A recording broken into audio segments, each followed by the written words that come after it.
Baik, Assalamualaikum warahmatullahi wabarakatuh. Izin memperkenalkan diri. Di sini saya Puspa Andini akan menjelaskan mengenai akuntansi perbankan syariah. Bahwasannya akuntansi syariah itu diperlukan untuk memastikan bahwa semua transaksi keuangan dan bisnis itu berjalan sesuai dengan hukum syariah, yaitu dilarangnya riba ataupun bunga, kemudian gharar ataupun ketidakpastian, dan aktivitas bisnis lainnya yang haram. Kemudian proses akuntansi dimulai dari identifikasikan kejadian dan transaksi hingga penyajian dalam laporan keuangan. Membutuhkan sebuah kerangka dasar penyusunan dan penyajian laporan keuangan. Kerangka dasar atau kerangka konseptual akuntansi adalah suatu sistem yang melekat dengan tujuan-tujuan serta sifat dasar yang mengarah pada standar yang konsisten dan terdiri atas sifat, fungsi, dan batasan dari akuntansi keuangan dan laporan keuangan.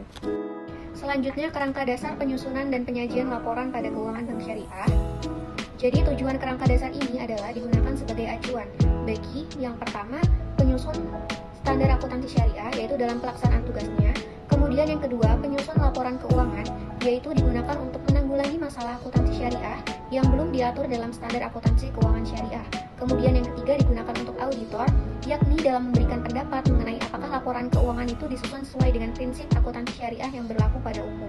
Dan yang terakhir yaitu adalah para pemakai laporan keuangan dalam menafsirkan informasi yang disajikan dalam laporan keuangan yang disusun sesuai dengan standar akuntansi keuangan syariah.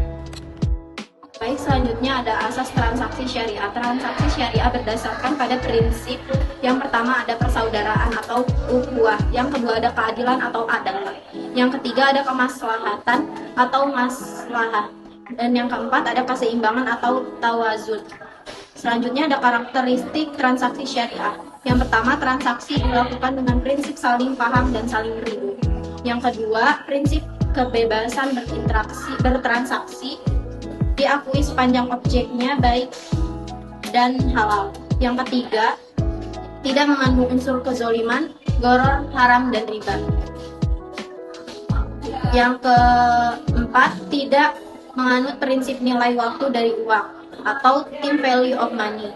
Dan selanjutnya ada tujuan laporan keuangan. Yang pertama, meningkatkan kepatuhan terhadap prinsip syariah. Yang kedua, informasi kepatuhan entitas syariah terhadap prinsip syariah. Yang ketiga, sebagai penyedia informasi keuangan, laporan keuangan memberikan gambaran yang jelas tentang posisi keuangan, kinerja keuangan, dan arus kas perusahaan. Dan yang keempat, pengambilan keputusan. Assalamualaikum warahmatullahi wabarakatuh. Perkenalkan, nama saya Samun Rafiul Muhinin dengan NPM 215104012. Di sini saya akan menjelaskan tentang materi akuntansi perbankan syariah.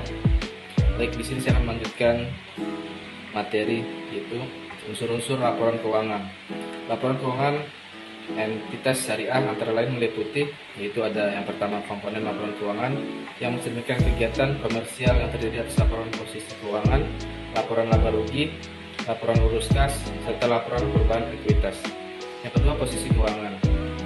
Unsur yang berkaitan dengan pengukuran posisi keuangan adalah yaitu ada aset, kewajiban, dana syirkat, temporer, dan ekuitas.